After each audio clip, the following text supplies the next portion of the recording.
اور اس روز منادی کر دی جائے گی کہ تم ان اعمال کے صلے میں جو دنیا میں کرتے تھے اس بہشت کے مالک بنا دیے گئے ہو۔ اور اہل بہشت دوزخیوں سے پکار کر کہیں گے کہ جو وعدہ ہمارے پروردگار نے ہم سے کیا تھا ہم نے تو اسے سچا پا لیا۔ بھلا جو وعدہ تمہارے پروردگار نے تم سے کیا تھا تم نے بھی اسے سچا پایا؟ وہ کہیں گے ہاں۔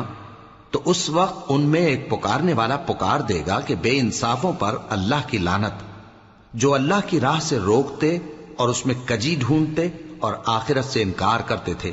ان دونوں یعنی بہشت اور دوزخ کے درمیان آراف نام کی ایک دیوار ہوگی، اور آراف پر کچھ آدمی ہوں گے جو سب کو ان کی صورتوں سے پہچان لیں گے، اور وہ اہل بہشت کو پکار کر کہیں گے کہ تم پر سلامتی ہو۔ یہ لوگ ابھی بہشت میں داخل تو نہیں ہوئے ہوں گے مگر امید رکھتے ہوں گے، اور جب ان کی نگاہیں پلٹ کر اہل دوزخ کی طرف جائیں گی تو عرض کریں گے کہ اے ہمارے پروردگار،